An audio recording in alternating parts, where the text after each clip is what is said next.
Welcome back into another episode of Indiebnb. Today we are joined by Austin Miller from Atlanta. Austin, how we doing, man? Doing great. Thanks for having me.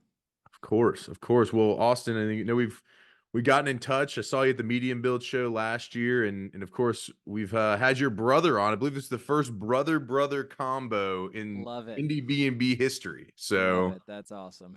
yeah, of course, Kyle, his brother, is the the booker for Zero Mile we talked to a little while back, and of course, Austin himself makes some music. He mentioned to me last year that he wanted to be on the show, and now we're making it happen. So excited about it. Yeah, me too. Awesome, man. Well, want to kick it off with just like you've got, obviously your brother's in the business. You've made music in the past. So like, as you kind of, lately, like what's been the pieces that have been inspiring you to kind of continue creating, and going through that. Just finished up the album that I've been slowly releasing, and that was a several year long affair that involved a lot of people, and it was kind of this thing that was out of reach for a long time, and finally got that finished. And now that I'm just starting to release it, I'm just trying to share it with as many people as possible. I love it. Love it. We'll dive into one of the songs off the album Navigator in just a bit here, but kind of backing up, you and Kyle growing up in Florida, like what's the impetus for you to start making music? Like was it just listening to Tom Petty in Gainesville, or I what's the mean, not that far off. My dad loved Tom Petty, so like Tom Petty was a staple growing up, along with Neil Young, Jackson Brown, Steely Dan, all that stuff. And I started writing music freshman year of college when I got exposed to Bob Dylan, which my dad wasn't keen on Bob Dylan for whatever reason. But that was kind of the impetus for me to start writing. And like I'd played guitar for a while, but I never thought that I would write or sing until I guess I heard Bob do it. Then thought, hey, I could do that. Why not? I love it. Did you when you were in college, were you playing like college gigs? Did you kind of when you started writing kept to yourself for a little bit, or did you start live scene right away?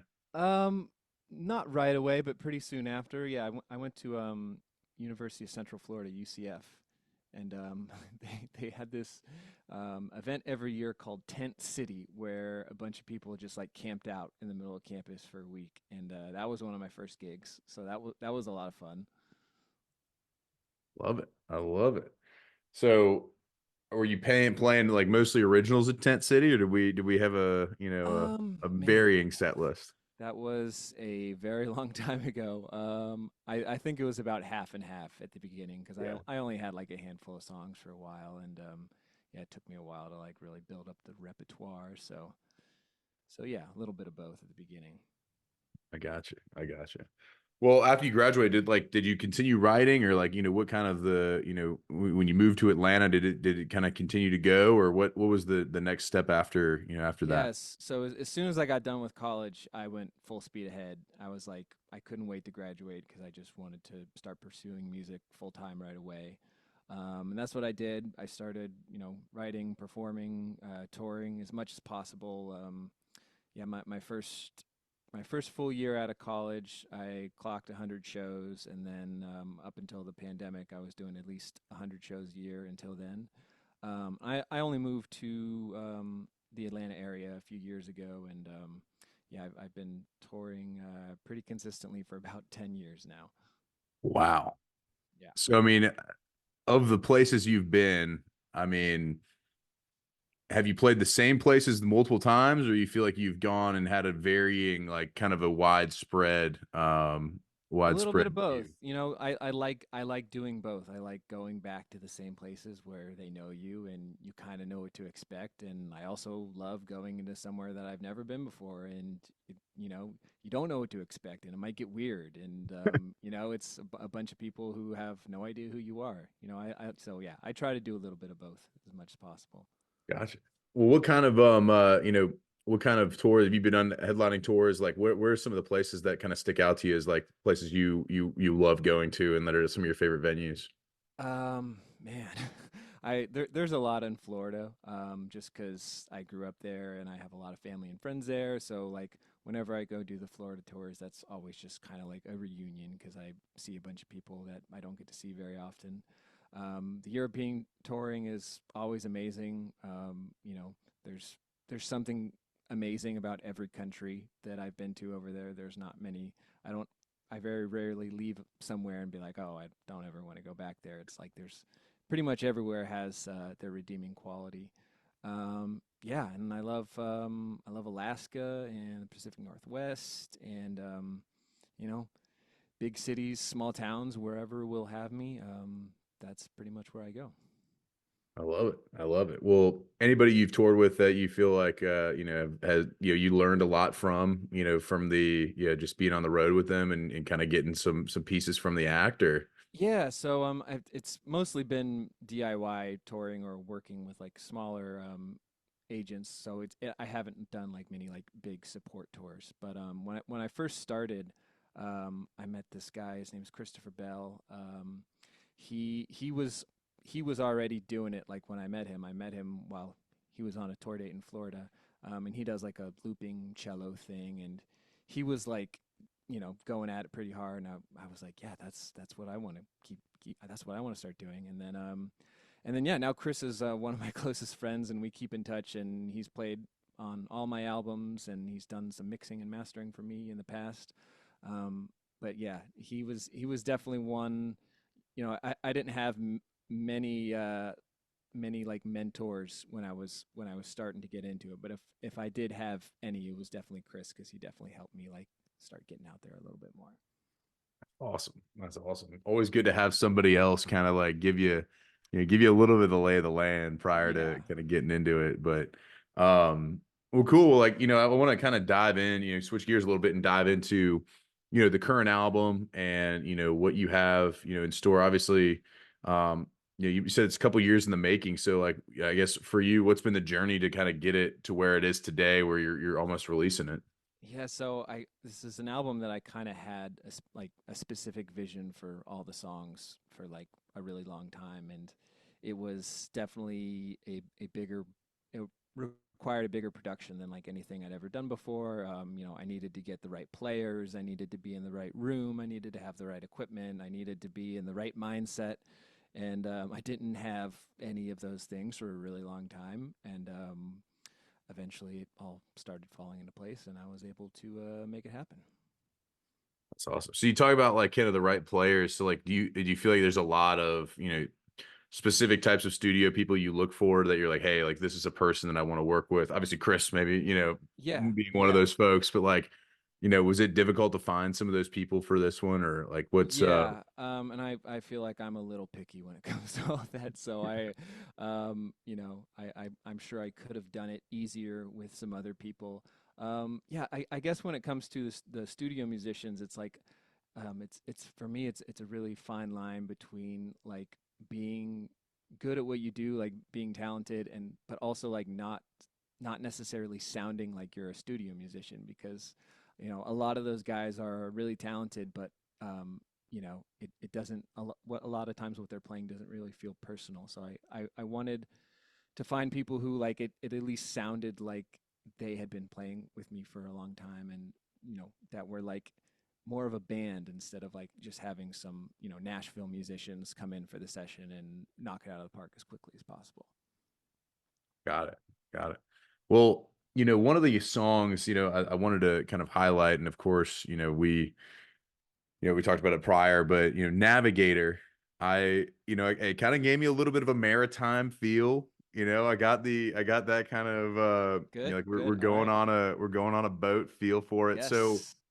take me through, I guess, the the creation from nothing to something for Navigator and how you were inspired, came up with it, all the jazz. Yeah. So before I moved up to the Atlanta area, living in Florida, so I kind of had this best friend growing up. His name's Andrew, and his mom is really into boats.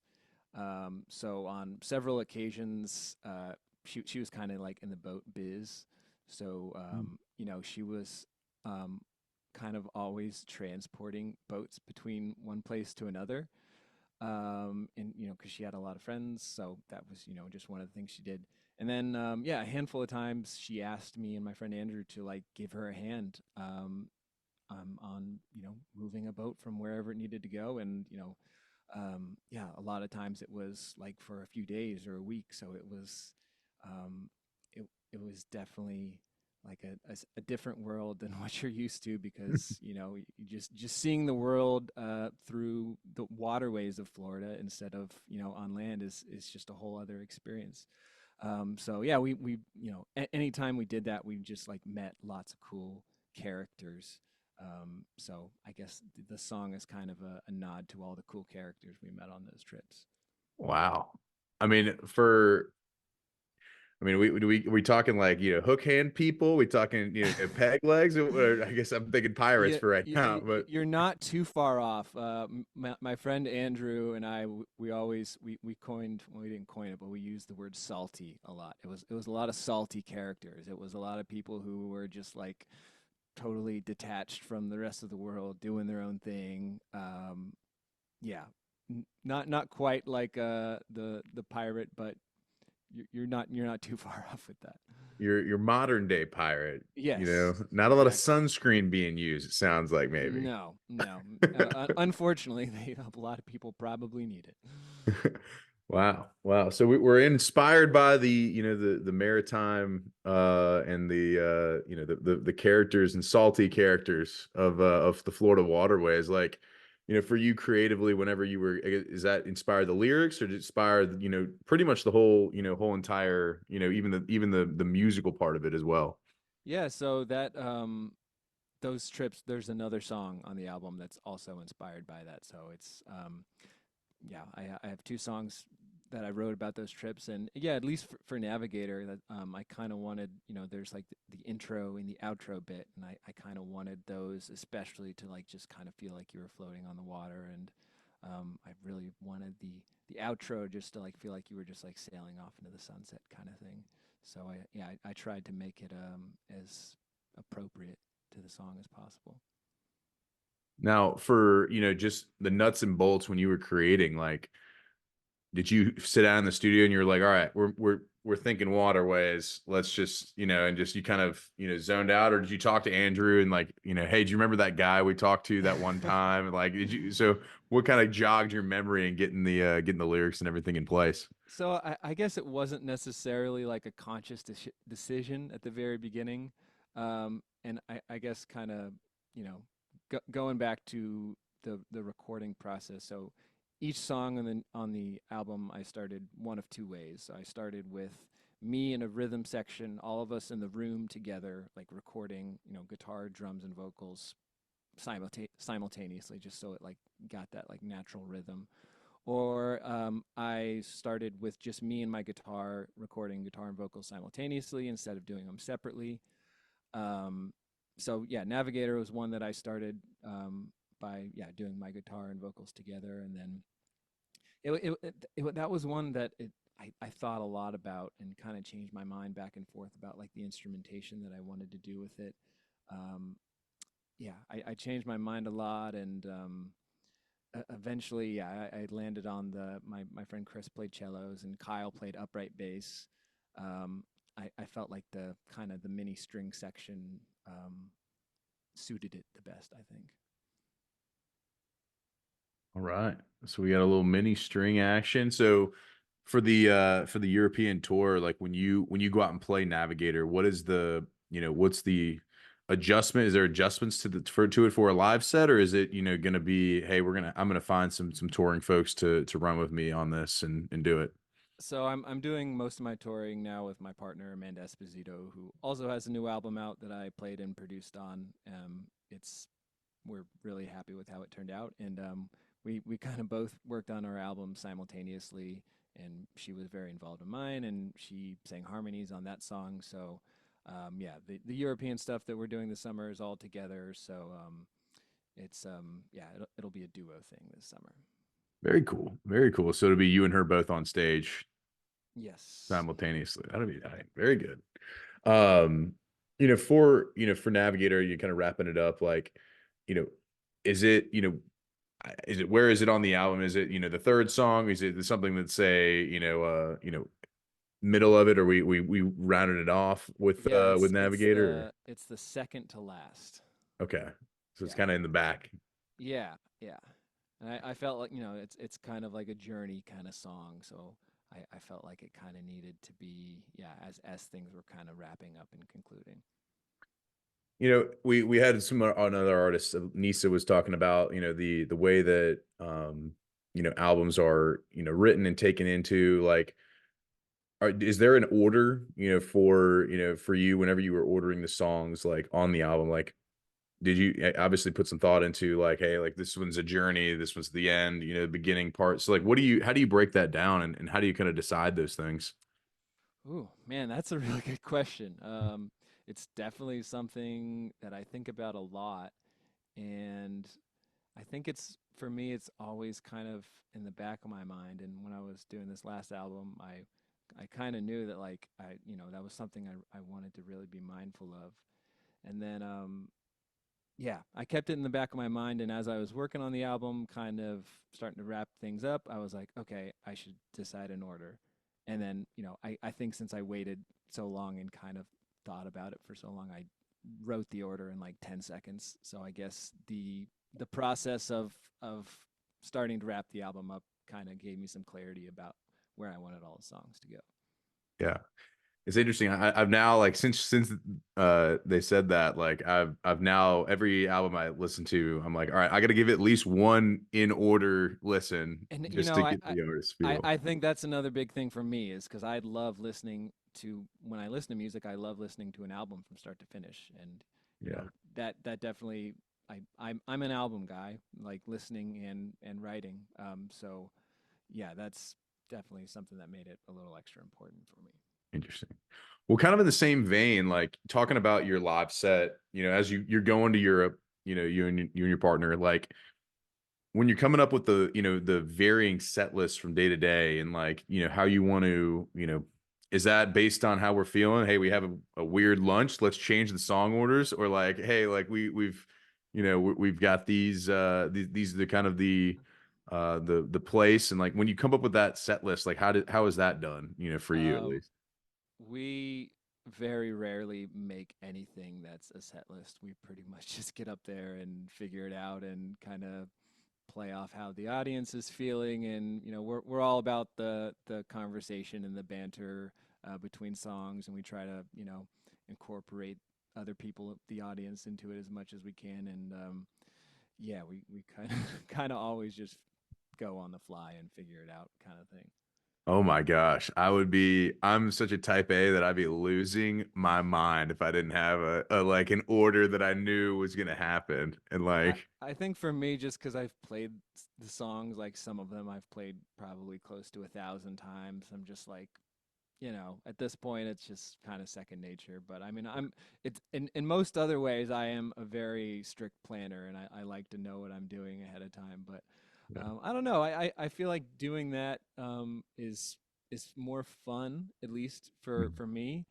And I think that it gives the audience the impression that it's, not, I guess, not just the impression. I guess it makes them feel like they're getting kind of a unique show, and Yeah. I think that's really important to to not feel like it's just cookie cutter and you're doing the same thing every night. Like we want it to be memorable. We want it to feel unique to wherever we are. So I think that helps us do that a lot.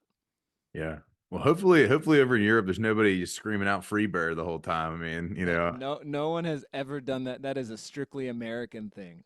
that's what I figured. I mean, now look, I'm not gonna say I'm not guilty of yelling it, I'm not gonna say that because I definitely have. But Yeah, yeah, I it's think it's it's becoming a little too common recently. It's like it's kind of hard to avoid now.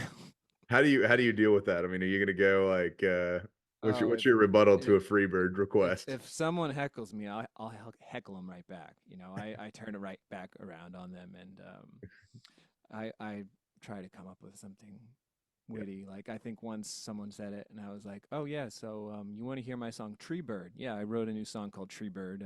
This is that song kind of thing." Um, yeah. I love it. I love it. good to have one that rhymes with it there. Yeah, You yeah, planned it. exactly. I love it. I love it. Well, that's good. I want to understand, booking the tour dates in Europe. I talked to my one of our other colleagues, Jameson Tank, and like, he does booking, and he was talking about how hard it is to plan. They went over to Colorado, and he's sitting there. He had never played there before, so he's cold emailing, and talking to venues. So, um, for you when you're doing that in Europe, like, did you book your own tour? Did you work with somebody to do that, or like how did that all come to be? Yeah, so occasionally, depending on which tour and which countries I've gone to, like I've worked with some other people to kind of help book some of the shows. This one that we're going on this summer is all self-booked, so we've done it all ourselves, and it's definitely a pretty huge undertaking, and it's very time-consuming and a lot of computer time. But yeah, we've done a little bit of both over the years. Yeah. Well, with like, language barrier, anything like that come up during that, booking process, I'm sure. Yeah, there's definitely been a couple times where um, whoever I got a hold of, we were clearly both using Google Translate, and there was one show a couple years ago in that actually we didn't end up playing. It didn't end up working out, but it was in Luxembourg, which they speak a bunch of languages in Luxembourg. But the lady we were talking to spoke French, and like after like 8 or 9 emails, I was just like, okay, I have like no idea what's happening, and I had to rope in one of my friends who lives in Belgium, who's fluent in French. I had to tag him in to kind of help me sort out what's going on. I don't run into that very often, but sometimes it's like, yeah, we're just hoping Google Translate is doing the right thing here. Yeah. Well, with I mean, even with like you going across the different continents or the different, I guess you're getting paid in euros for the most part in all places, but I'm sure there's some places where you're like, all right, like I got to figure out what the exchange rate is. So, like, all right, like w I have an idea of the money I want, but then I don't know what it is in this, Yeah, capacity. and I think for our tour this summer, if I'm going off the top of my head, I'm doing it correctly. We're going to be dealing in 4 different currencies this summer, so it is a lot to keep up with, and then yeah, figuring out what to do with all that when you get back, and who's going to rip you off the lease kind of thing. Yeah. It's a lot. Yeah, it's definitely more logistics than just hopping in your car and doing a US kind of thing. Yeah.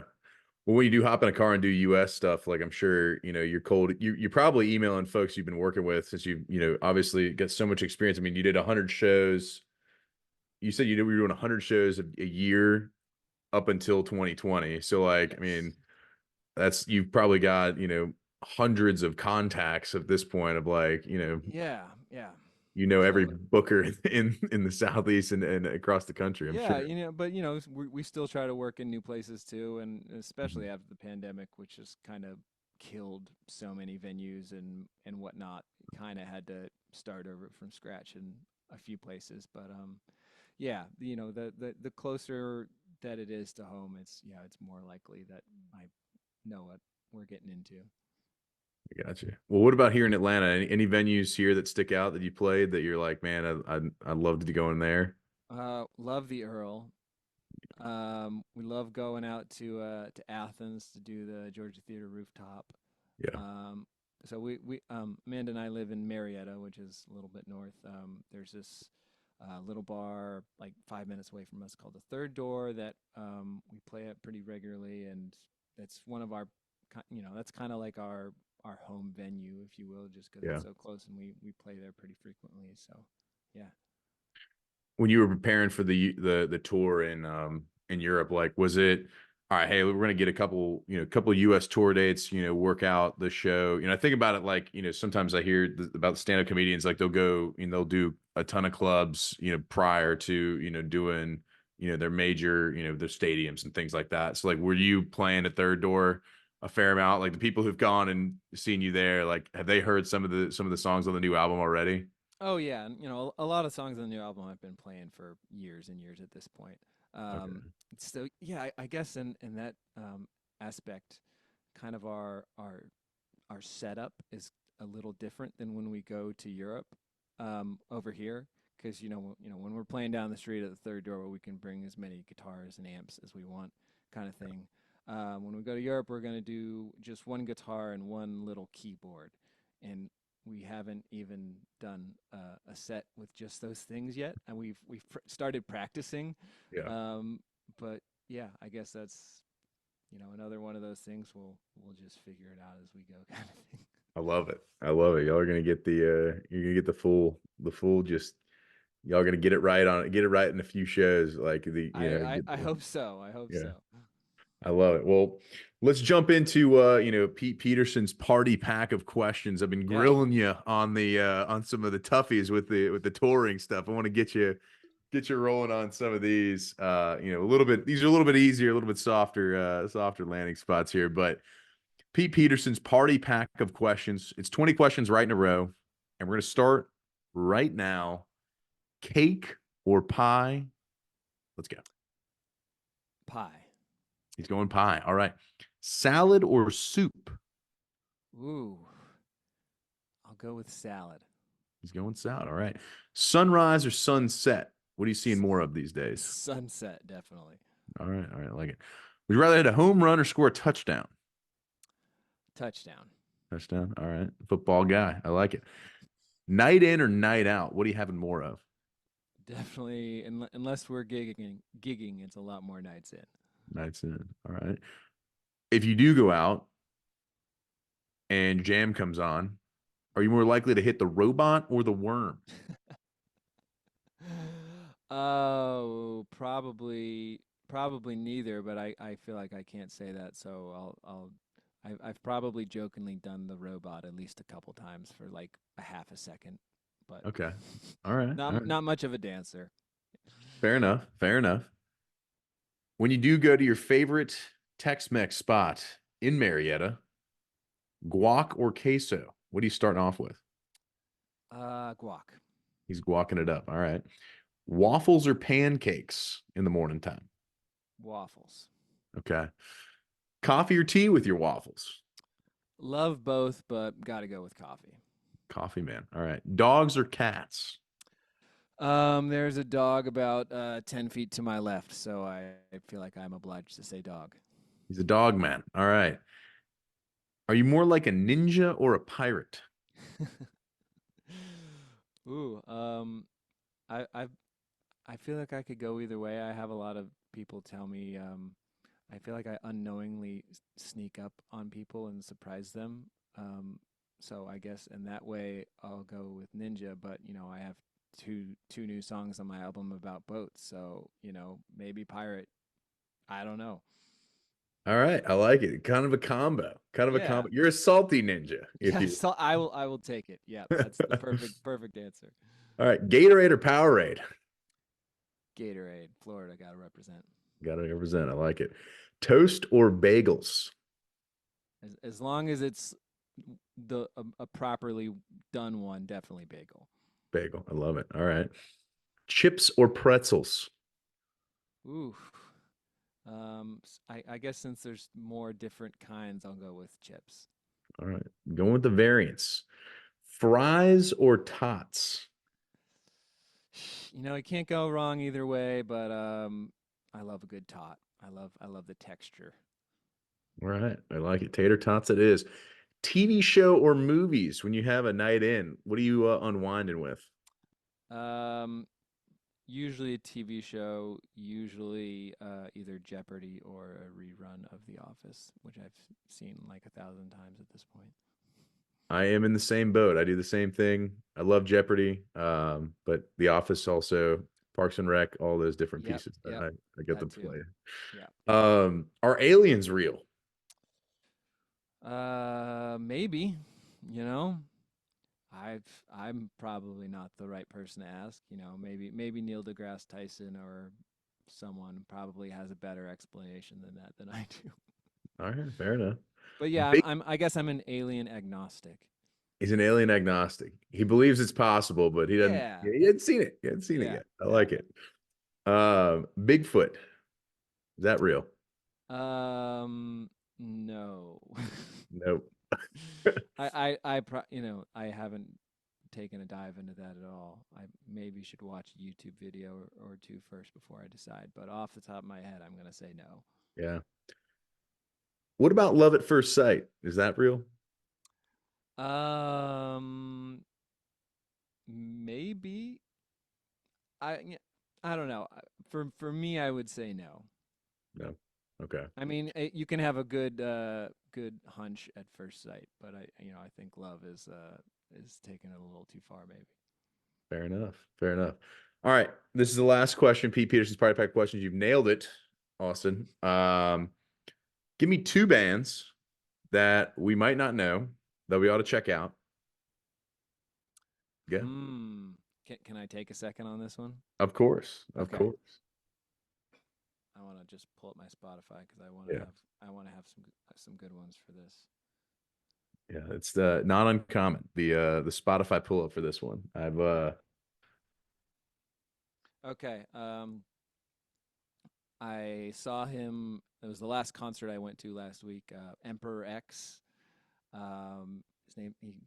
It's just a solo project of this guy Chad. He's brilliant. He does lots of cool things with all sorts of instruments, and he's written a lot of great songs and always puts on a great show. And he's a really great guy as well. So yeah, Emperor X. And for the second, um, I will go with Anna Tivil. Um, she's an insanely underappreciated songwriter. I think she's like one of the best doing it right now, and she's gotten a little recognition, but not nearly as much as I think she deserves. And yeah, she just writes a song so well, and definitely inspires me to continue writing. I love it. Anna Tivil. Yes, Tivel. yes. All right. We got it right. Anna spelled Anna. Goodness gracious. Well, Austin, you absolutely destroyed Pete Peterson's party pack of questions. I think there will be no more yeah, no more this or that's, to be had here. You've obliterated it, but Thank you, thank you. um best of luck on the tour. Obviously want to get your dates out there for the album release and everything. So what's gone what's coming up for you? May 10th is the full length album. It's called Doing It Wrong. And then, yeah, in early June, we will set off for Europe. Awesome. Awesome. Well, everybody check them out May 10th on all things streaming. Check out Navigator now. Get you a little bit of a salty tune if you're feeling, you're by the sea. It's getting to Yes. be that time of year. We're going down to a body of water. Definitely Get put on a it on if boat. you're near a body of water. Yeah. That's what it's there for. You're near a boat, put it on. So Yes. Navigator, and then May 10th, we'll get the full length album, Doing It Wrong. Austin Miller, thank you so much for coming on, man. Thanks for having me. It's been a pleasure. Of course.